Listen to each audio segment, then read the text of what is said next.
Welcome, everybody. Welcome to White Collar Week, our Tuesday speaker series. Tonight, our speaker is Margaret Love. Very excited to have her here tonight. Margie is the former U.S. Pardons Attorney and the Executive Director of the Collateral Consequences Resource Center in Washington, D.C. I'm going to read her bio in a couple of minutes. Just do a little housekeeping. Next month on September 12th, Tuesday night, our guest speaker is going to be Glenn Martin. Glenn was the founder and former CEO of Just Leadership USA. He's had a lot of nonprofit positions that mostly in and around New York. Very big player on the national criminal justice stage. He's since moved on primarily to being an entrepreneur and is buying up real estate and housing around the country and rehabbing it and then giving people who are formerly incarcerated a place to live. So that's a very cool project. He's going to tell us all about it. But mostly next month, what Glenn is going to do is tell us how he's been able to be successful after prison, something that a lot of our audience is interested in, and some of the successes and failures he's had, and how he navigated the world of nonprofits, and now how he's striking out and being an entrepreneur. So that's going to be a great one next month. I'll put the link in chat as we get rolling. So let me introduce Margaret Love. Margaret Love specializes in executive clemency and restoration of rights, sentencing and corrections policy, and legal and government ethics. She has written and lectured widely on pardon policy and practice and on the collateral consequences of a criminal conviction, and is recognized as one of the nation's leading authorities on clemency and related relief issues. Margie served as U.S. Pardon Attorney between 1990 and 1997 and currently serves as the Executive Director of the Collateral Consequences Resource Center, a nonprofit organization established in 2014 to promote public engagement on the myriad issues raised by the legal restrictions and societal stigma that burden people with a criminal record long after their criminal case is closed. Since leaving public office, she has successfully represented numerous individuals with federal convictions in the clemency process. She also advises individuals with state convictions who are interested in avoiding or mitigating the collateral consequences of conviction. Ms. Love also represents clients seeking other types of clemency, including reduction or commutation of a prison sentence. With the abolition of parole for federal sentences imposed after 1987, commutation is virtually the only way to reduce a prison term. And her contact information is there. She's at pardonlaw.com. And so without further ado, we're going to introduce Margaret. We talked about this yesterday, and I think that she's going to have a multi-part talk for us, including her background and some historical information about pardons, and then where we go to from here. So take it away, Margie, and thank you so much for being with us. Sure. Oh, thank you, Jeff, so much. I'm really thrilled to be here, see so many of you. This is really great opportunity to talk about a subject that's very dear to my heart, and perhaps get some, throw a little light on the subject, which I think needs it, frankly. I will just say just a couple of words to supplement Jeff's very nice introduction about me. I began life as a lawyer in the Justice Department very soon after leaving law school. Well, that was quite a long time ago, actually more than 40 years ago, believe it or not. And I rattled around a bit until I was given an offer by my new boss, who at that time was Bill Barr, who you probably all have heard about in his more recent incarnation as President Trump's Attorney General. He was Deputy Attorney General then, and he was a Republican and I was not, and he thought perhaps that might be a good reason to get me out of his office staff. But he was very nice to me, and he said, well, how would you like to be pardon attorney? And I didn't know what that was, but I wasn't sure that I wanted to be it, because I knew from having staffed the pardon process on the Deputy Attorney General's staff, that it was not a function that was held in very high regard by the prosecutors who basically ran the policy operations in the Department of Justice. But I didn't have much choice. So I said, oh, I would be thrilled. So I did go over to run the office of the pardon attorney, which for over 100 years has administered the president's pardon power. And it is in the Justice Department. You all probably know this. I don't want to give you too much information that you already know, but it is a little bit of a anomalous situation where an agency that is controlled by federal prosecutors, basically, at least on the criminal side, is also responsible for making recommendations to the president on matters of clemency, whether it's post-sentence pardons or sentence commutations. So for a long time, that worked pretty well. And I will say a little bit more about how well it worked for a long time. But by the time I got there, it wasn't working very well at all. And it had pretty much been reduced to what many people treated as a bit of a joke. But I dutifully went over there to be pardon attorney and found myself quite captivated. I was a wonderful little staff, very small staff, but it had a wonderful history. And I started looking at all these applications that came in and became quite intrigued by the nature of this power and what it could do in people's lives. So I did that for 9 years.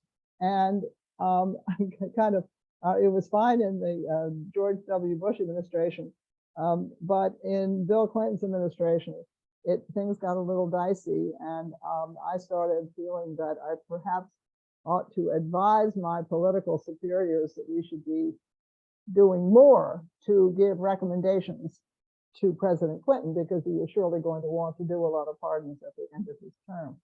And I'm afraid I made myself a bit obnoxious in urging that they make more positive recommendations, because before you knew it, about 5.5 years through Clinton's term, I was out of the department and on my own in private practice.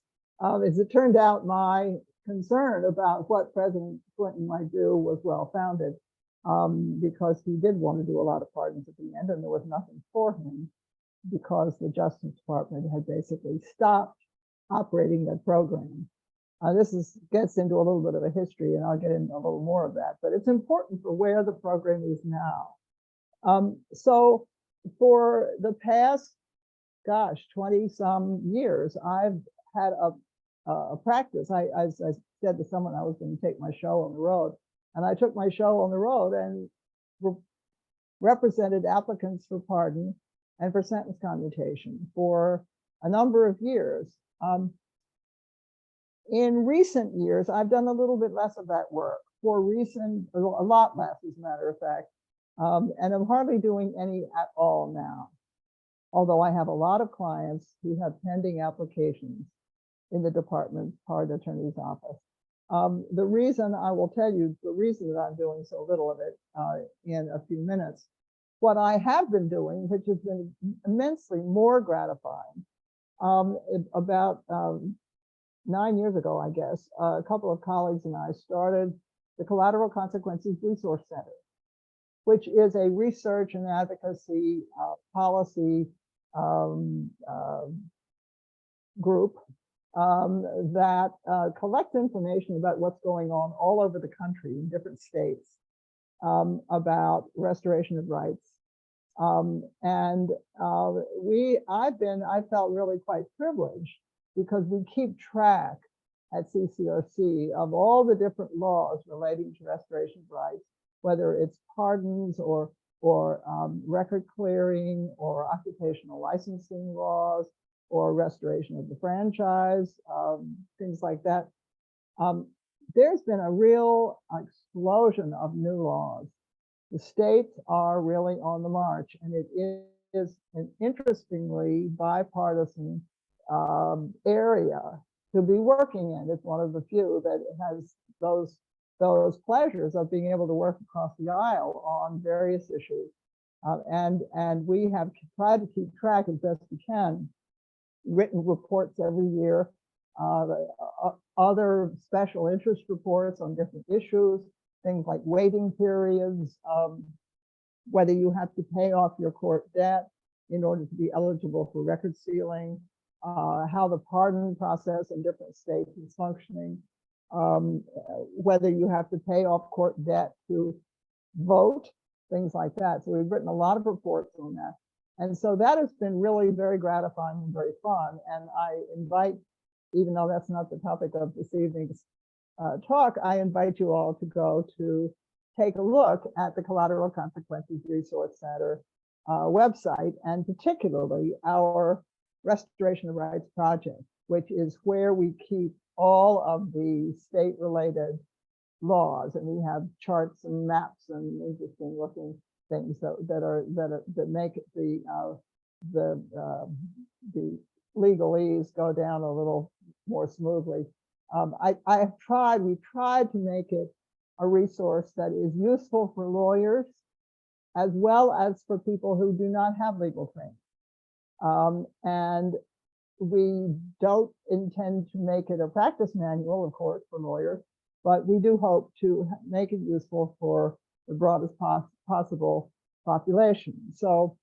Okay, so that's a little bit about me, a little bit more about me perhaps than I could have said, but I will launch a little bit into the history of the pardon power in the Justice Department, as used by the president and as administered by the Justice Department. Not too many people know, they're alarmed when they hear that the pardon power is administered by the Justice Department, and that federal prosecutors are the ones that have a heavy hand in whether you get a favorable or unfavorable recommendation. But this has been going on for well over 100 years. It was started by President McKinley.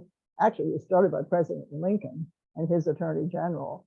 But as soon as there was a Department of Justice, which was 1870 and further on, it became the responsibility of the Attorney General and his staff to make the recommendations to the president.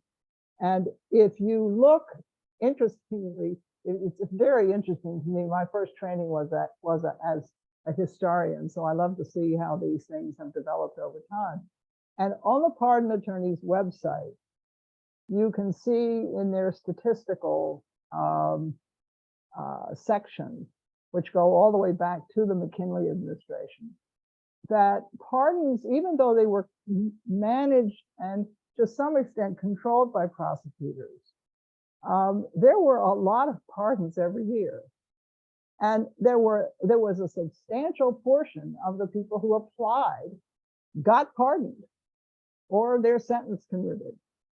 And in the early years, there was some confusion about the nature of those two remedies, but I'm not going to go into those kinds of details. But you can see, I've written a lot about this too. I have probably half a dozen more articles that I've written on this, and anybody is interested in, you can probably find them on my website. But you can get in touch with me if you want to know more about that. Anyway, even though it was administered by the Justice Department, it worked really good. It worked great for many, many years. And it really wasn't until the 1980s that the wheels sort of came off the bus. They really came off the bus during the Clinton administration. It didn't happen earlier, mainly because there wasn't that much demand in the 1980s for pardon, either by prisoners, because there was still a parole system, and mandatory minimums hadn't gotten into full swing, and because we didn't have this system of background screening and easy technological access to criminal records, massive collateral consequences. I mean, all that started up in the late 1980s, and it really got going in the 1990s. So there was sort of an unfortunate confluence of that toughening up of the post-sentence experience with Bill Clinton, who was going to prove that he was tough on crime. And that was sort of his idea of what he needed to do to have that middle ground. So things got very tough in the Clinton administration. And so Bill Clinton, for most of his term, was perfectly content to let the Justice Department I'm going to use, well, the word sprang to mind, strangle the pardon program. And I was in charge of it, so it wasn't a very pleasant experience, to tell you the truth. It was not well thought of, and it was almost treated as a joke. And so the department wasn't making recommendations. Bill Clinton was not asking for any. And then at the very end, Bill Clinton wanted to pardon a lot of people. And he just had to do it himself. And most of you all probably, many of you know what happened at the end of the Clinton administration. Everything since then has been sort of either downhill or no improvement. I feel like a school teacher or something. No improvement. George W. Bush didn't do much to improve it. President Obama had an idea that he would like to commute a lot of prison sentences, and he did, but his ambition and his use of the pardon power to accomplish what he wanted to do was a little misplaced, in my opinion. And so he did not get as much done as he might have if it had been organized differently, in my opinion. And he didn't do very much in terms of post-sentence pardons at all.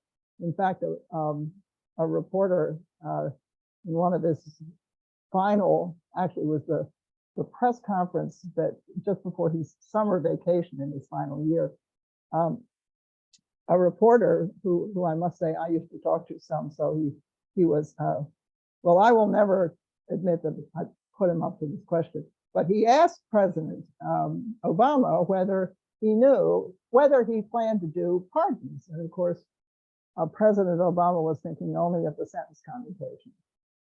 So he was a little nonplussed by that. And the reporter asked him if he knew that he was looking to be the least generous pardoning president since John Adams. And that kind of surprised President Obama. And so he hustled and did a bunch of pardons at the end of his term. Still, the pardon process grew slower and more kind of stuck in the mud. The backlog, people kept applying. People didn't really understand how the process was not working. Although you could have, if you looked at the numbers and you looked at this growing backlog from which used to be a very neat housekeeping arrangement up through George H.W. Bush. It was a very neat housekeeping thing, sort of in and out, everything was sort of orderly. But now, since the Clinton administration, there has been a growing backlog. Presidents don't want to deny. I mean, there are now almost 4,000. And I'm pause for a minute to let that number sink in. Almost 4,000 pardon applications. There are also about 16 or 17,000 prisoner petitions. So I'm talking pardon, post-sentence pardon applications. I probably have more than 40, I counted the other day, 41 or 2, pending applications. Some of them have been pending for more than a decade. So I'm just saying that there's a huge backlog. I assume that many of these cases have been investigated, or if not fully investigated, at least put down as denials. They are sitting somewhere in the pardon attorney's office in a very huge pile, and probably in boxes to be delivered to the White House, or maybe they're already at the White House. Denied all these petitions, I assume. I don't know that to be the case. So this is what's sort of happening, and what has happened to this great power and this great power of the president. I can't blame it all on the Justice Department. I would love to, but I cannot, because it is the president's power and it is the president's responsibility. Now, everybody knows that when President Trump came into office, he had a very different idea about how he wanted to use his pardon power. And boy, did he have fun. And he used it in a very unusual manner. He basically ignored the Department of Justice process. In fact, he took pleasure in sort of ignoring it entirely and doing cases that were just going to be a thumb in the eye of federal prosecutors as much as he could. And so there's a wonderful article that was written by a professor at Stanford about the theatrical nature of President Trump's pardoning, the theater of pardoning. It's really wonderful. And he really used it as a kind of a theater piece. But meanwhile, again, the poor pardon program that's sitting in the Justice Department, people keep applying. So there are lots and lots of applications. But I worked with a guy who teaches at Harvard to try to determine how many of Trump's pardons actually came through the Department of Justice. And we determined that it was probably only of the 180 odd pardons that he did, only 25 came through the department. Now, keep in mind, and I didn't say this before, and I should say it now, prior to Bill Clinton, there had been only a handful of pardons ever since the Civil War that had not been recommended by the department. I mean, there was the Nixon pardon, of course. George H.W. Bush did the Iran-Contra pardons. Those were he was advised on those by his Attorney General, Bill Barr, but they didn't come through the regular process. But you can count them on the fingers of one hand. So you can see how, beginning with President Clinton's kind of last moment orgy of pardoning, and then to Trump, that the system, the regular orderly system for considering applications has just sort of really broken down. And that's primarily why I just tell people who come, and I do have people who come and ask me, would I please help them with a pardon application, represent them or whatever. I'm not really taking cases now because I don't want to take people's money for something that I have so little faith in actually producing anything. And I don't know if President Biden called me, which he's not likely to do, but if he did, and asked me, how would I fix this? I do have some ideas, but it would be pretty radical. And it would involve not taking it out of the Department of Justice, but getting the Attorney General back in charge personally and getting someone in charge of that process that could really boss the prosecutors around, which there hasn't been someone in that role to date. Now, I don't know, there is a new person in charge of that office as of last year, and she's been doing a lot of things like visiting prisons, very high publicity. I'm not sure what she's saying to prisoners. I don't know. One of the things actually that Jeff mentioned, well, let me segue into what he just mentioned. So let me say a word on where we go from here. We have basically a kind of a broken pardon process. We have a power that is virtually the only thing that people with federal convictions can rely on to get their rights restored. I get a lot of clients who want to go hunting again, for example, which is ridiculous. That you can't ever have a firearm, no matter what your conviction was, if it was tax evasion or some ridiculous false statement thing. 35 years ago, you can still not go hunting again. Pardon, it is ridiculous, in my opinion, to put so much weight on this singular power of the president. The president should not have to have this huge caseload. He's got a job to do that involves things like the war in Ukraine. And is he supposed to pay attention to 4,000 people that have applied for pardon? I mean, no, he's not, in my opinion. And he ought to be able to use the power to do special things that he really wants to do. And that's where we sort of come into, where do we go from here? I may have been trying to do too much here, but let me just say that I do believe that the pardon power is worth saving. I don't think it's dead. I think it has been buried under a mound of work that it doesn't need, it shouldn't have. In many respects, if you look to see what has happened with sentence commutations, you can see a kind of a plot line going forward. And this is something that President Trump did. And that is in the First Step Act. You all probably know this. The Bureau of Prisons, which had been the gatekeeper for, well, since the 1970s, to the courts, to get the courts to do a sentence reduction. Something that people call, in my opinion, wrongly, compassionate release. I don't like to use that because I think this is a more general sentence reduction authority. It's not just for sick and old people. It's for anybody who has a sentence that could be reduced through clemency. And that's what it was for originally, when the Bureau of Prisons director then, Norm Carlson, went to ask Congress to give him the authority back in the 1970s to take cases back to court to get their sentence reduced, to make them parole eligible. That's the way it was back then.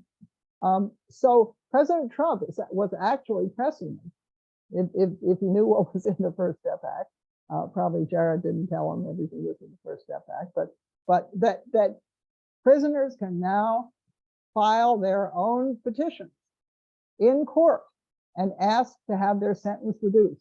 This is a clemency authority. This is a judicial clemency authority. The Sentencing Commission, which just reconstituted itself a few months ago, is now moving in the direction of making it into a judicial clemency authority. So that, for me, ought to take care of the bulk of the prisoner petitions. If I were President Biden, I would tell my Attorney General to tell his prosecutors to stop opposing these motions in court, reflexive opposition, to get with the program and start treating these cases as something that ought to be given fair consideration under a clemency standard. So, okay, so that's for the prisoner petition. So a statutory remedy to get cases back into court. Now, what about pardons? We don't have any statutory remedy that will substitute for pardon, that will take care of the problems of restoration of rights, restoration of reputation, forgiveness in a kind of a larger sense that many people want after having been convicted, and to basically neutralize the very adverse effect of a criminal record.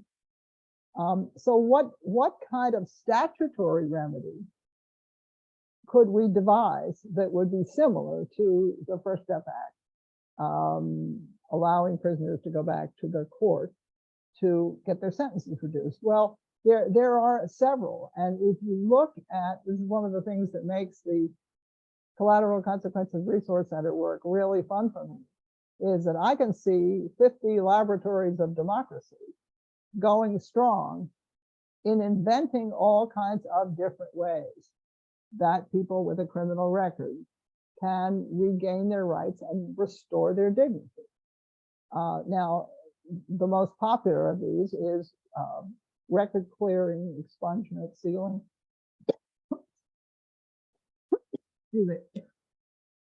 Whatever you call it, it's sort of the same thing. It's limiting public access to the record, limiting what can be done with your record.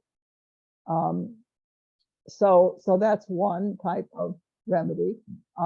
Putting the pardon power on a more functional basis.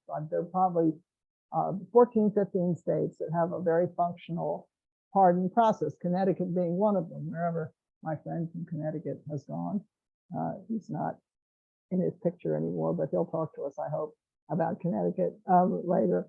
Because Connecticut's a great state. I mean, that's a statutory clemency authority. It's not constitutional. It does not involve the governor. It involves an independent board. And there are a couple of other states that have boards like that. Georgia has a board like that. South Carolina, Utah, Idaho. So there are lots of things in that department, and then things like occupational licensing reform, fair employment law, fair chance employment, ban the box, but I would always say ban the box plus. But once you look at the record, what are the standards? What are you supposed to look at? What can you consider? A lot of excellent work has been done in occupational licensing by the Institute for Justice, which is a libertarian organization, and they don't like state regulation of opportunity. And if you can do the job, you ought to be able to do it and not be unfairly barred by the state because of a criminal record that may have absolutely nothing to do with whether you can do the job. So there's all this stuff going on in the states, which I love to look at. And so I'm thinking, well, what's going on in Congress? What are we doing to develop a statutory alternative? May even just say a supplement, if you will, to pardon. And so far, nothing. There's been a clean slate bill in Congress for several terms. Lisa Rochester, I think, sponsored it. But if that goes anywhere, you can knock me over with a feather. I don't think it's going anywhere. I don't think the Department of Justice is going to put up with that. But there are other things to do.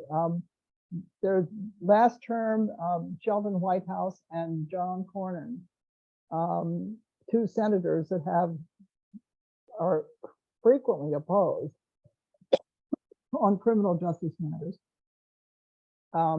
introduced a bill to have a judicial certificate of good conduct.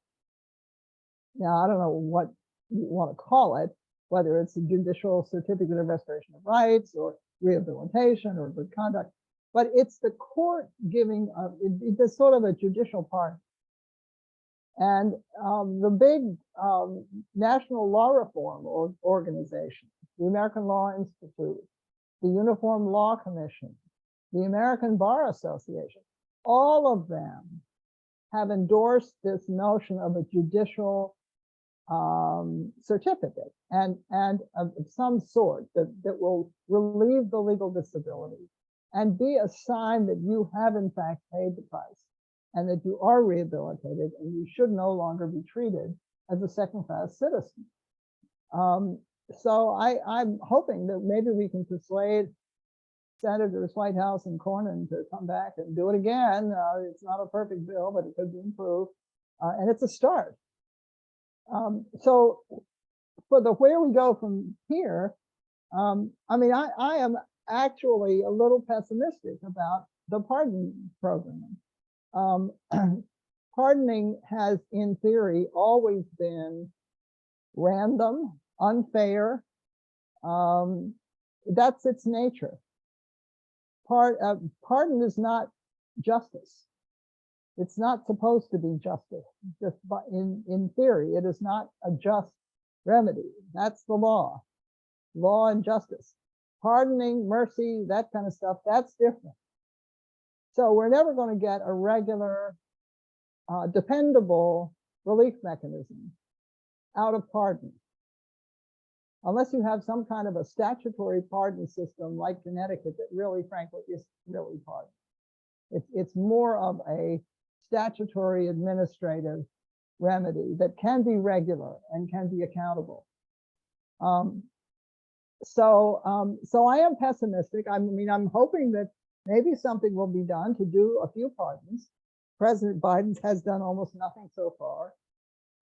He's done about 100 commutations entirely of people who are already in home confinement on the COVID program.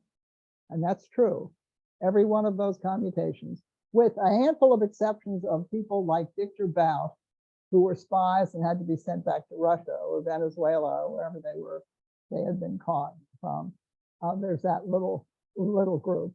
And there have been a handful of pardons, a couple of very interesting cases, but literally, I think there have been, let's see, 4, and there have been 7 pardons, I think. And I mean, 4,000 cases pending. So what can I say? And I have a lot of clients who I've applied for recently who have not even gotten their cases started in the first step of an investigation. And these are really good cases. So I'm just discouraged. I mean, I wish I weren't. I don't know what's going on. I wish I did.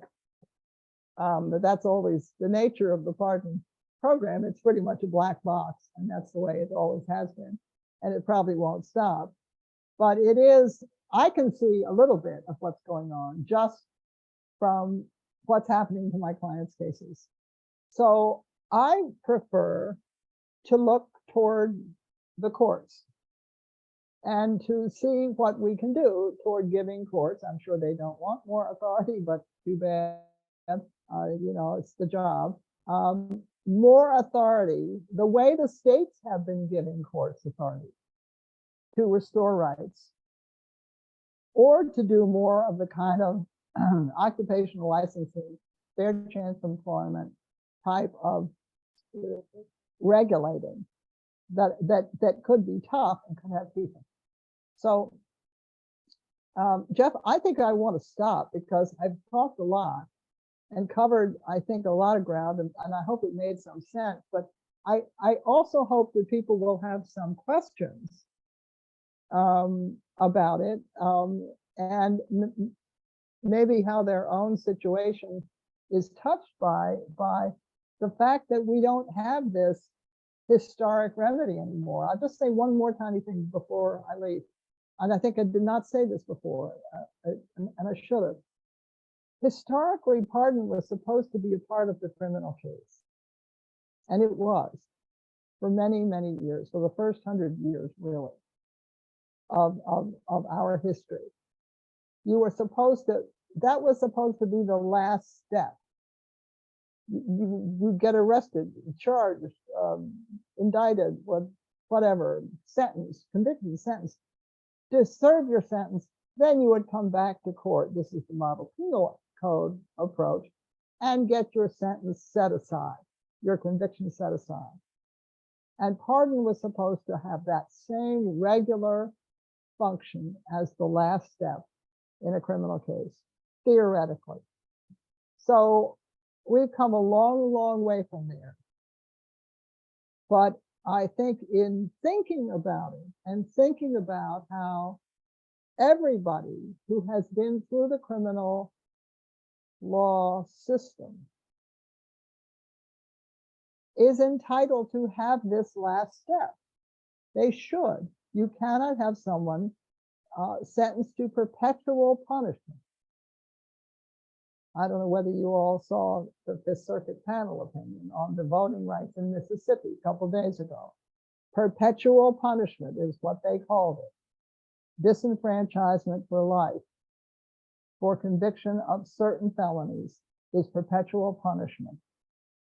So keep your eye on that case. I'm hoping it will be a vehicle by which we can begin to name these collateral consequences and the stigma of a conviction for what it really is. So, Jeff, I'm going to quit right there and hope someone has some questions.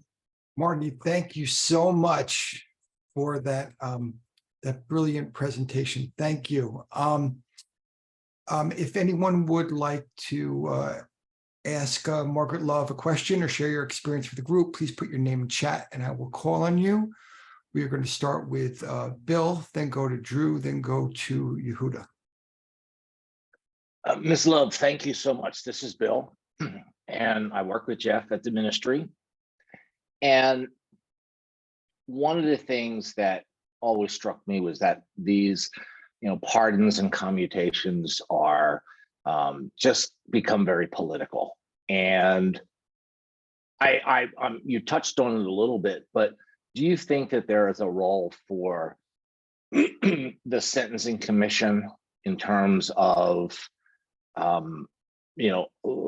putting forth some rules, and to which, if Congress doesn't act, then they go into effect? I mean, it just seems to me that no one in Congress or in the House or in the Senate wants to take a lead on any kind of thing like this, because, if something goes wrong, it might not be politically advantageous to them. So I'm wondering if there's an opportunity at a federal level for the Sentencing Commission to put forth some proposals that would, would take the political aspect out of it. Well, let me say two things. Number one, in the past, the old Sentencing Commission, I used to participate in the Practitioners Advisory Group. And we mentioned several times in our letters to the commission, asking them to do things, that they should take up this problem of collateral consequences, that they ought to also consider more diversion and deferred adjudication options, make recommendations to Congress. I mean, there is a little tiny squidgy federal deferred adjudication statute, squidgy, that's not a legal term, you all know, that actually offers expungement at the end of it for drug possession offenses. That's 18 U.S.C. 3607A. And that is, you all know what deferred adjudication is. A lot of states are really developing these deferred dispositions where people will not end up with a conviction. You may have to plead guilty, but you can have your entire case thrown out if you behave yourself for a year or two on probation. And states do this, and they've been developing those sometimes through intervention courts and that kind of stuff. So I think that there's a role for the commission, but I also very much think, and I don't think this is really dangerous politically, Bill, for Congress. I mean, why will senators, excuse me, Whitehouse and Cornyn not bring their bill of a judicial certificate of rehabilitation or good conduct, whatever it was, I forget, back and introduce it again? Let's talk about this. Let's have a committee hearing on this. I am pessimistic about how far you will get with expungement and sealing. The Department of Justice is just going to fight like a tiger against that for federal convictions. But why not judicial certificates? I mean, gosh, if you could realize their value and believe in them. Part of my complaint about the advocacy community out there that's working in the states, that's been advocating for clean slate legislation, which to some extent, I mean, to a great extent, I very much support, particularly for less serious offenses. But we're not going to get sealing, federal sealing for felony convictions in my lifetime, for sure. So can't we do something else? And why are we just stuck on this one type of relief? Why can't we be a little more pragmatic? And I just love the idea of a judicial certificate, and talk to John Gleason, who's now on the Sentencing Commission. He made quite a splash 4 or 5 years ago when he was still on the bench in Brooklyn by proposing to expunge a couple of convictions of his. And then he also gave a certificate of rehabilitation, which was a very beautiful certificate that he had his clerks draw up. It was all green and gold with ribbons, and it was very lovely. And it was great, and it was a big ceremony. It was terrific. So why don't judges, somebody go and talk to Gleason. He's a potential great ally on all of these issues.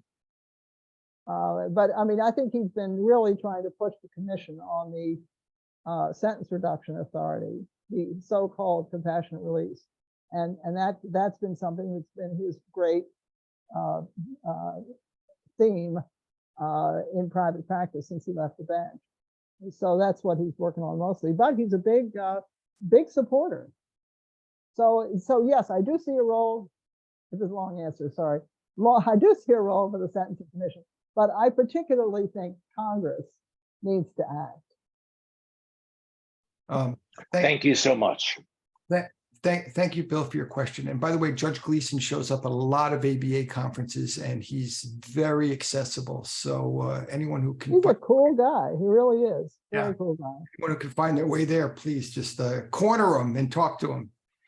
All right, we're going to go Drew, Yehuda, Corey, then Zach. Drew, the floor is yours. Hi, pardon me.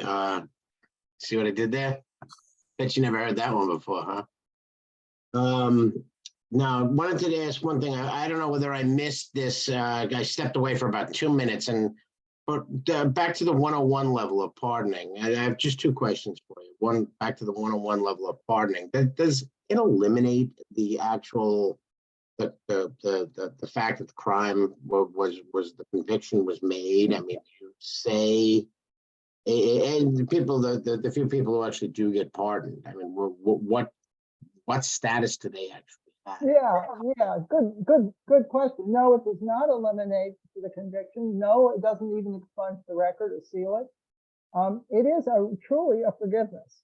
Now, it does if you have a specific legal disability, a collateral consequences, like the firearms possession thing, or something like the Small Business Administration discriminates against people with a criminal record in loans and in contracting. If you have that kind of specific legal disability, then a pardon will remove it. Now, it is also supposed to, and it should, be a sign that you have good character and have gotten past whatever it was that was disabling you in your conviction. And people are supposed to treat it. I mean, when I'm always surprised to see in the States when people are advocating to seal or expunge convictions that have been pardoned. Gosh, in my experience, people who get a presidential pardon, they want to take that big, lovely document with the gold ribbons and the seal and stuff on it. They want to take it and they want to frame it. They want to put it right up on the kitchen wall so everybody can see it.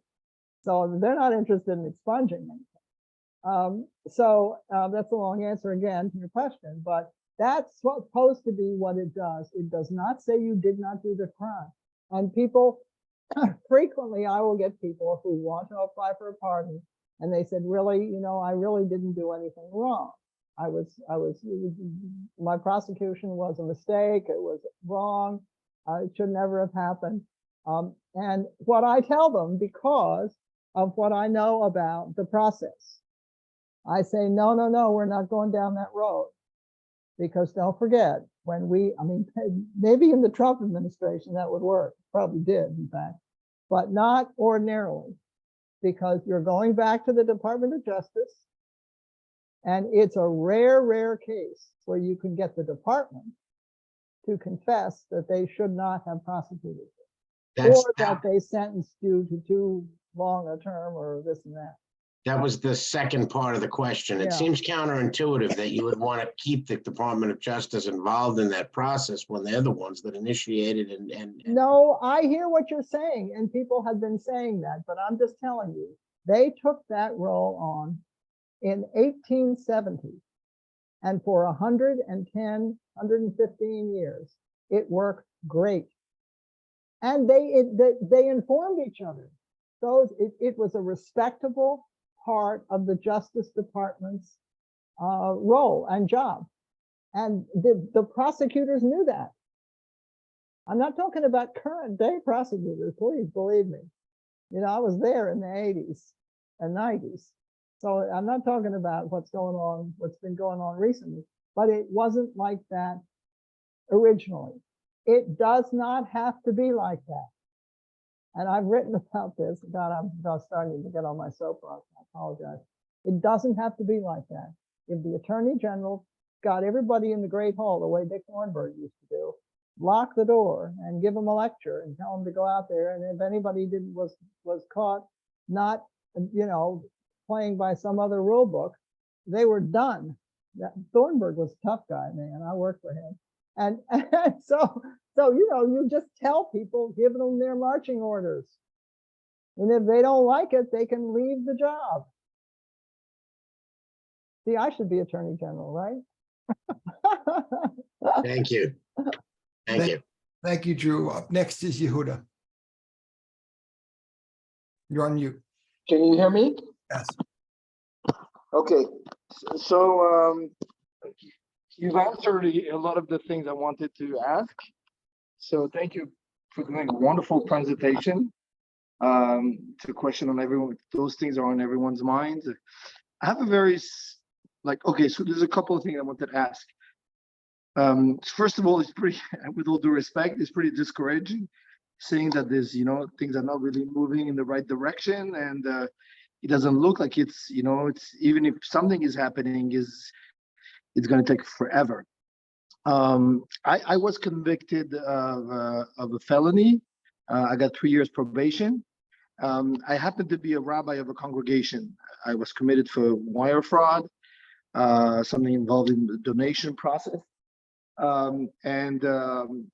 One of the issues I have is that, you know, me having a felony, it you know, removes some of the freedoms I had.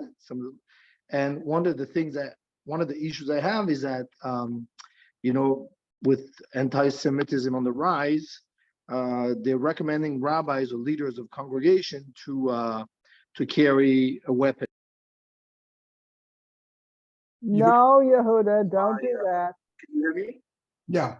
Yeah, but don't do it. Please don't do it. No. I'm not. I'm not there. So the congregants, nobody in the congregation wants to carry. Having security is expensive.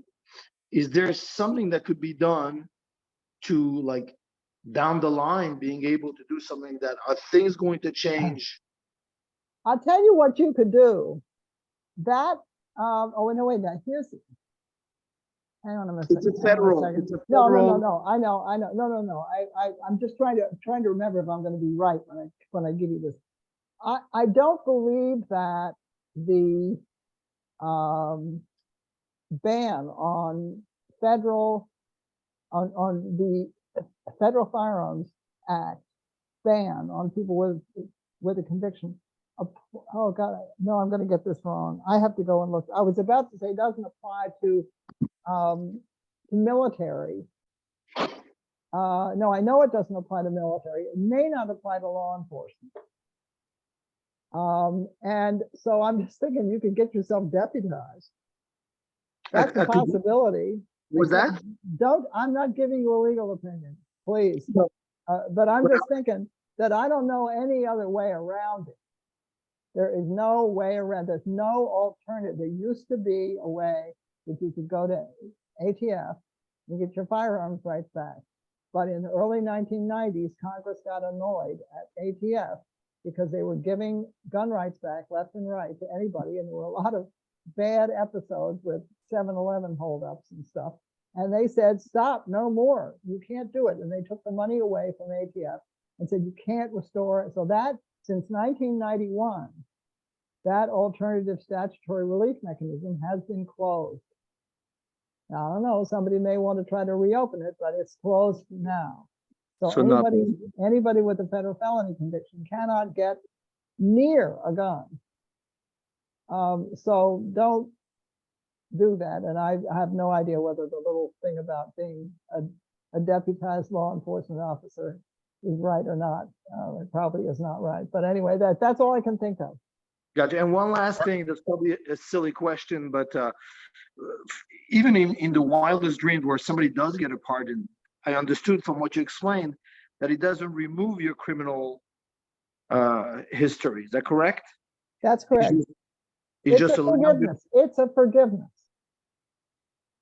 It's not a forgetfulness. Okay? That's sort of what those two different types of relief, the forgiveness versus forgetfulness. And pardon is in most, well, certainly in the federal system, it is a forgiveness. So the felony is something that's going to stay there forever. Yep. Stay Gotcha. there. I mean, yeah, in the federal system, yeah. But your pardon will be right beside it.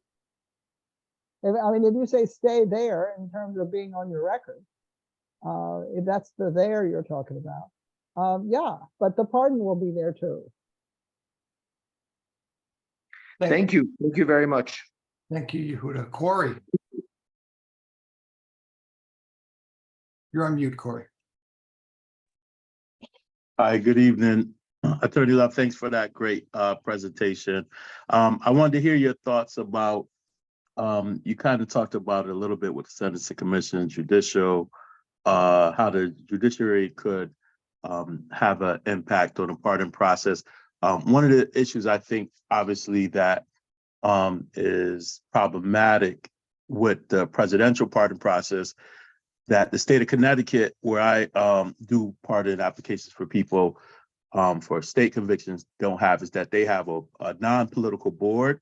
And so they're not running for re-election. And so I always say one of the concerns of a president is if you give somebody a pardon and they go out and commit another crime, it's going to be, front page for why their judgment is off and why they shouldn't be re-elected and why they're soft on crime and victims. And I think that makes presidents hesitant.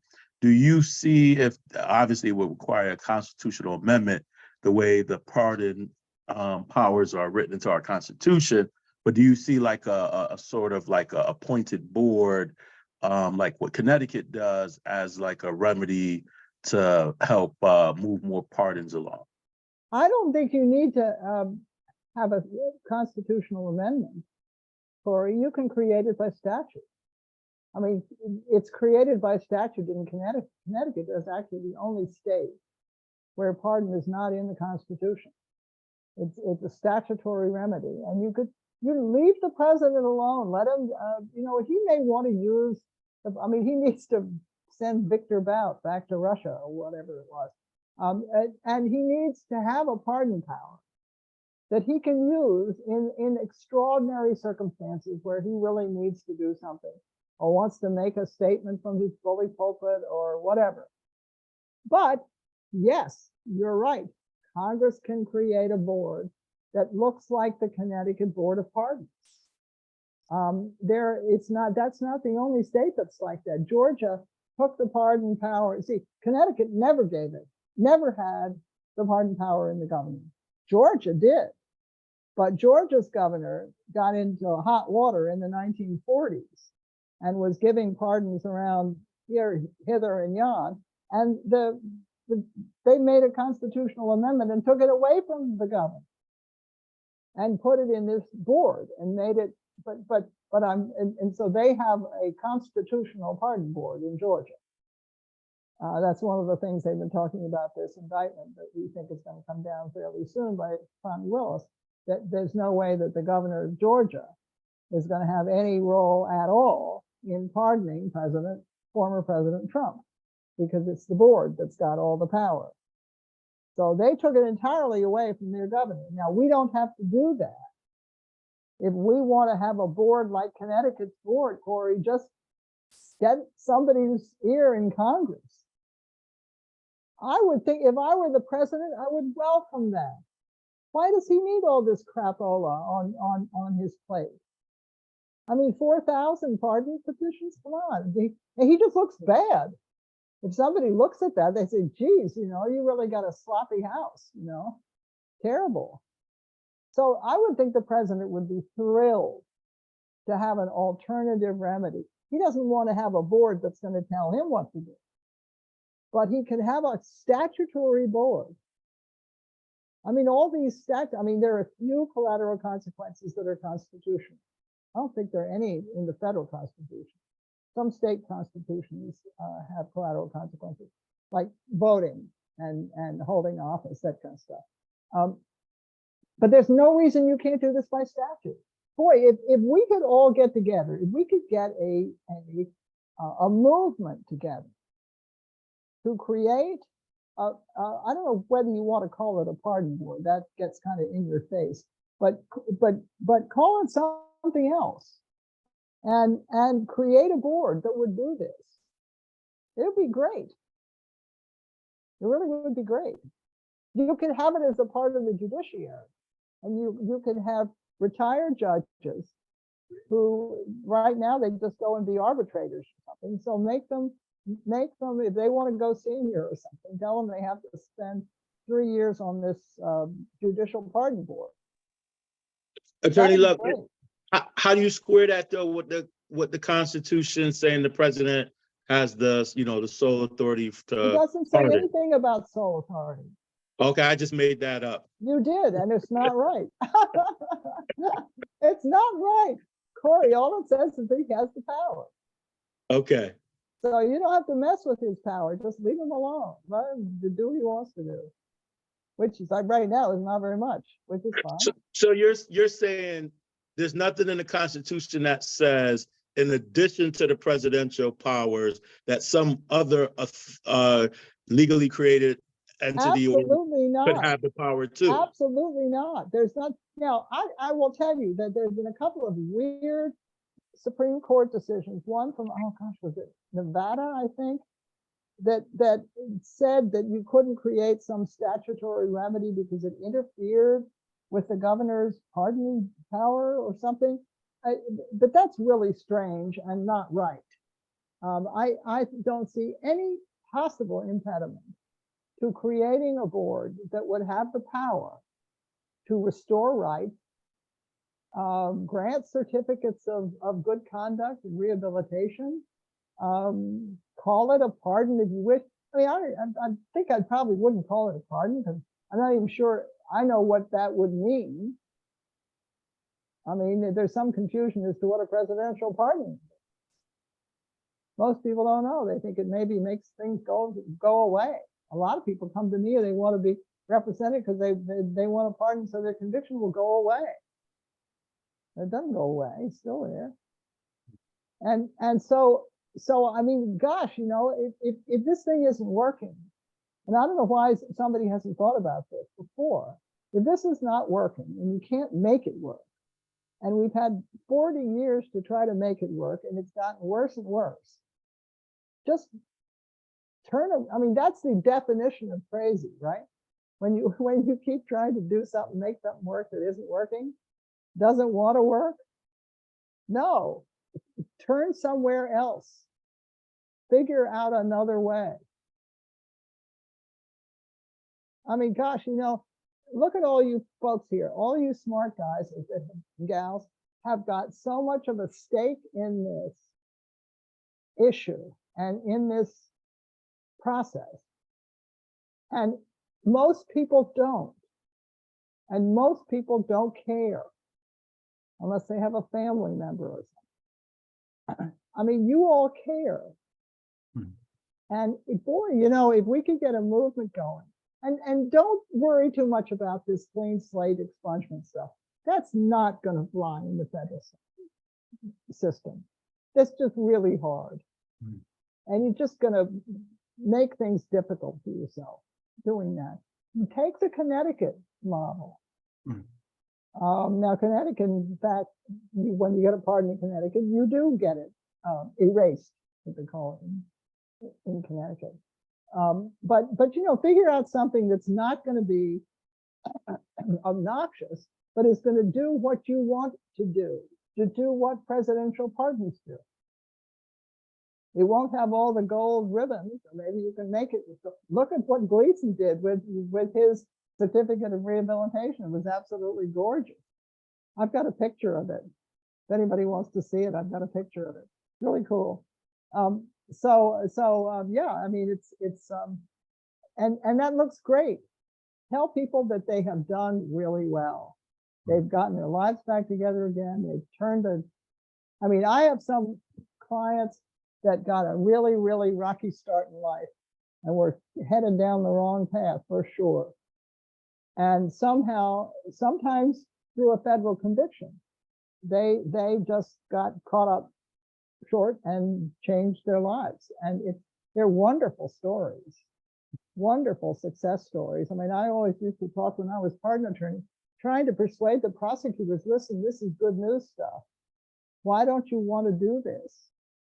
I mean, this really, you know, tells the story of your good work.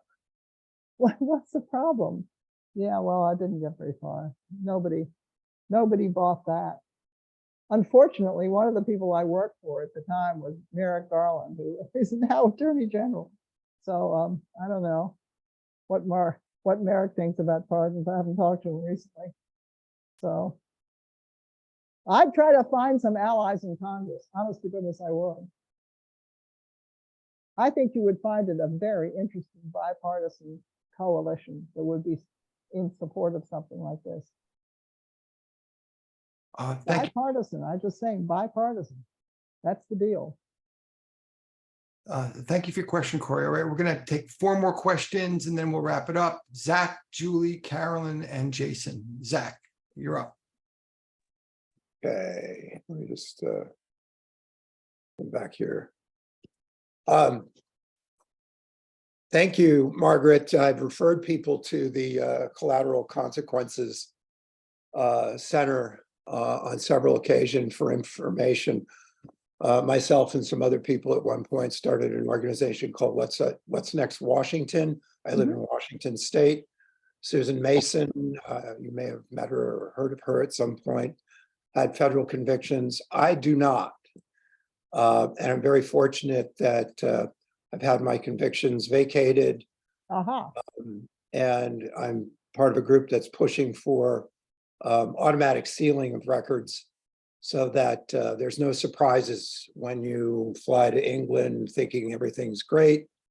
And in my case, everything was. I was able to get into the country without a problem. And then last weekend in Canada, because our state does have those opportunities.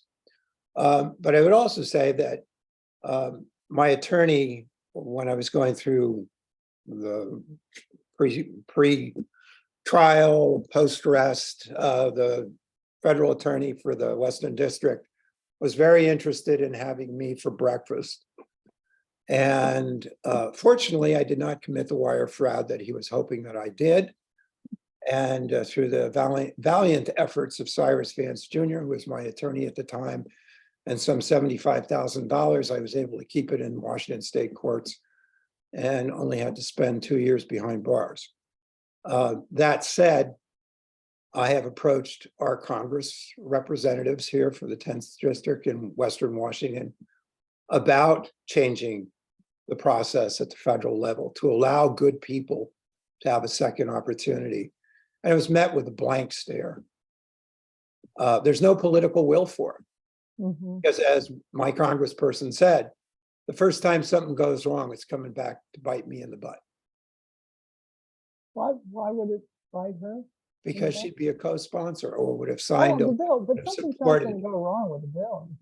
Well, there's just no political will at the federal level that I've been. Well, look, talk to John Cornyn. She should talk to John Cornyn. Well, From yeah, Texas, Republican.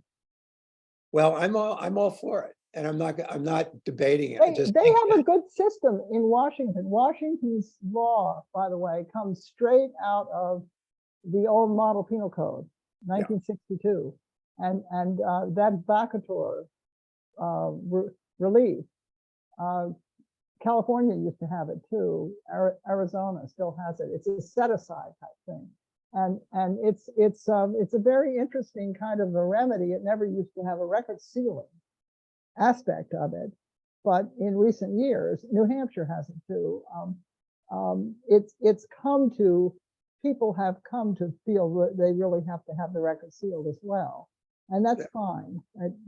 But at least get the vacatur part. Yeah. You Well, know? the record, part of the problem is also that the private industry has gotten a hold of background checks as a profit center. And Huh. they're very sloppy with what they do. So stuff pops up that shouldn't. And it's something we're working on here in Washington State, but I really appreciate the information that the Collateral Consequences Center has provided to the people that I've referred them over to. Well, we have our national reports, and states get their report cards. So the federal sector is always uniformly F in just about every category. But the states, the states are competing. They are doing pretty well. Washington's kind of in the middle to the upper part of the pack. You're doing pretty well, I think. Yeah, no, I'm fortunate. It's one of the reasons I stay here. I just completed my application to reapply for my bar license back. I'm going to have to take the bar exam at 71, but I'd really like to turn the certificate around and have it face out. And I'm very fortunate I work for the governor's office. So, that's super. That's super. but things can happen, but it took 15 years. I think we should think about how we could develop a coalition to make people in the legislature care. I don't know how. I'm looking at this Fifth Circuit case and wondering whether that perpetual punishment notion is something that will fly. Well, Thank you. Thank you. Thank you, Zach. Julie.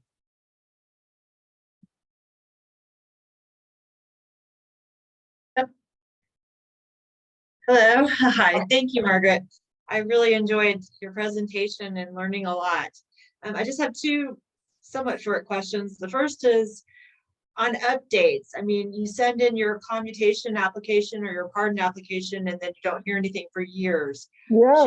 Tell me about it. Wait, one second. Margaret, you're covering your mic. Oh, sorry. Should you be sending in an annual update, or is that just going to annoy the pardon attorney? Oh, good. Well, I think if there's been something significant about your case, some new developments, I think it's always helpful to remind them of your existence. I wouldn't pepper them every year with, hey, here I am. What are you doing with my application? Why haven't I heard yet? That's not probably very helpful. What is helpful is to talk about the new job that you have, and the new good works you've done in the community, and the new this and that and the other thing. Yeah, I think that's always very helpful. Okay, thank you. And then just the follow-up is, when you were pardon attorney, what really struck you when you were looking through those files? What was something that just grabbed you that you had to do something for that person? Oh, man. It's funny, when you mentioned that,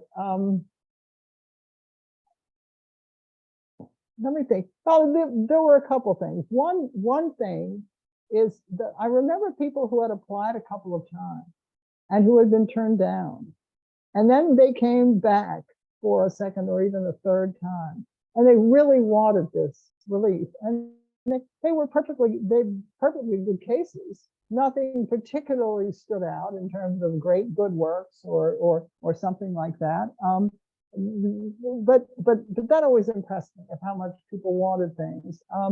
And when I represent people now, storytelling is always a big part of it. I make people write their own pardon application, because I say, look, nobody. I used to hate it when people got all lawyered up and it was plain that some lawyer had written their application.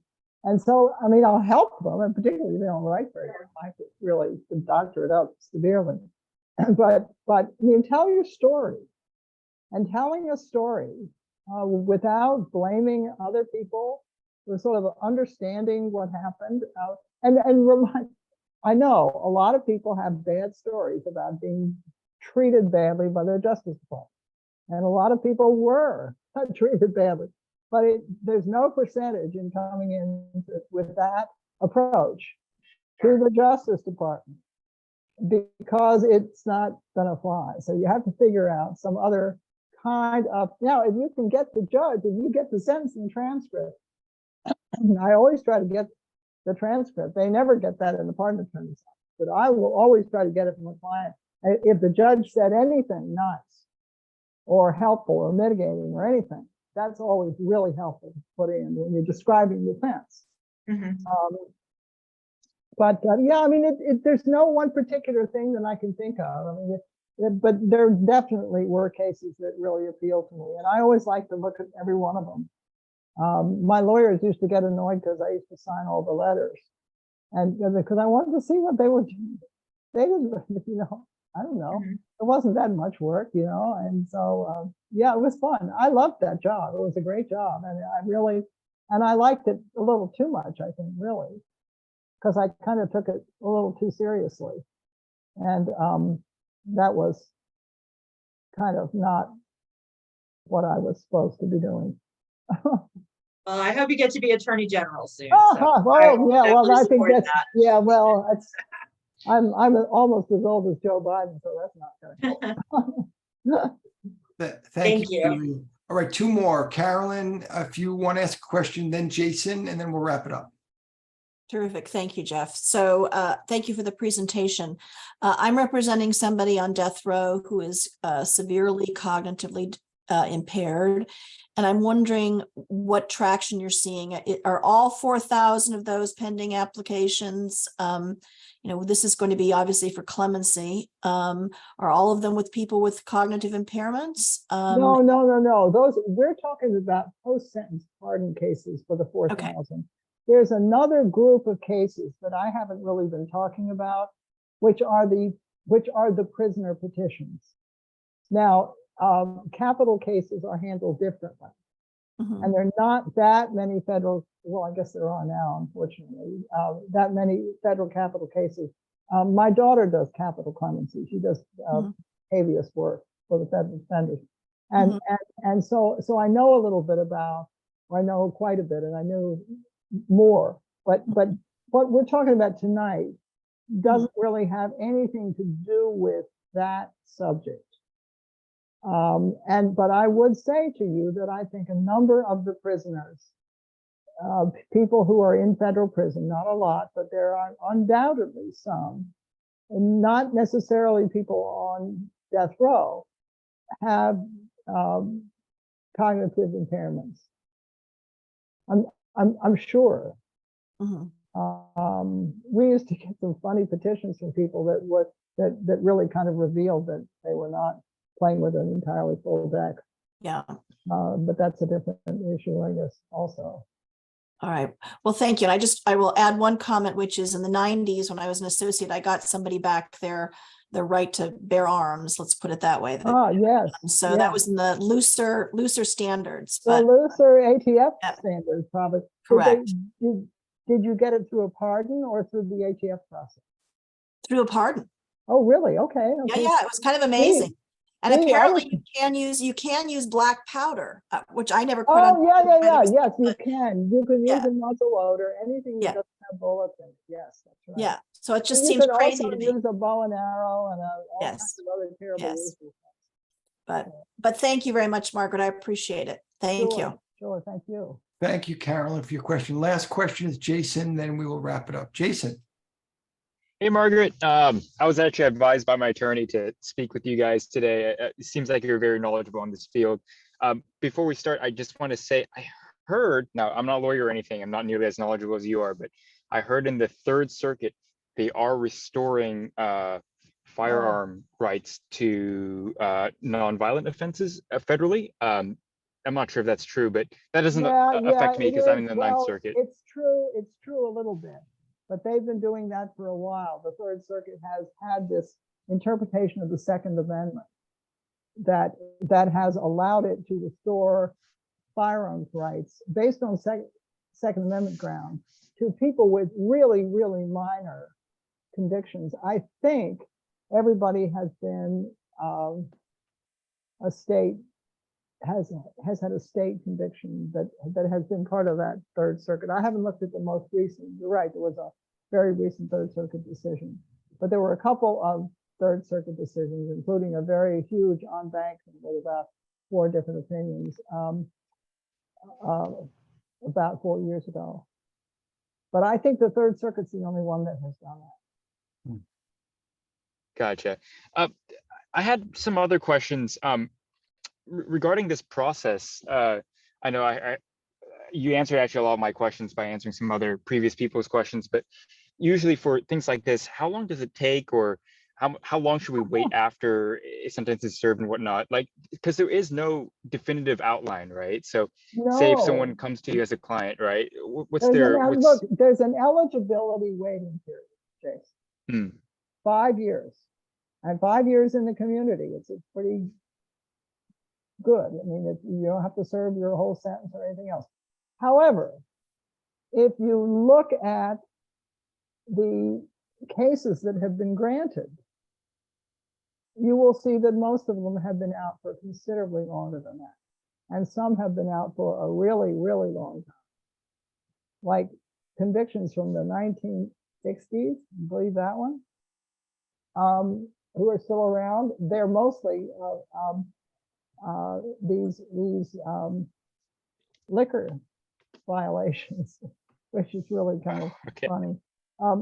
In fact, Obama did his first couple of pardons were involved such minor convictions that he got made fun of. One of them was a military case where some guy had filed the edges off pennies and was using them as dimes in one of the machines for food. And he got court-martialed.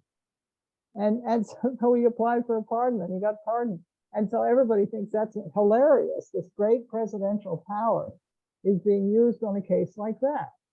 So Obama, apparently, I was not there, but Obama allegedly said, oh man, I'm not doing any more of this stuff. And I'm thinking, gosh, why would you send him a stupid case like that? Why wouldn't you send him a case that he could be proud of? I'm talking to my former colleagues at the department. So. Thank you, Jason. So, Margaret Love, thank you for being our guest tonight. Really, really wonderful evening. I just want to remind everyone that September 12th, our speaker guest will be Glenn Martin, entrepreneur, activist, and founder, former CEO of Just Leadership USA. And you can get more information about that on our website at prisonist.org. And let's see, other than that, Margie, thank you so much. Blessings to everyone. Have a wonderful night. And if you are directly Justice Impact, please join us on Monday nights for our white collar support group. Thank you all. Thanks a lot. Thank you.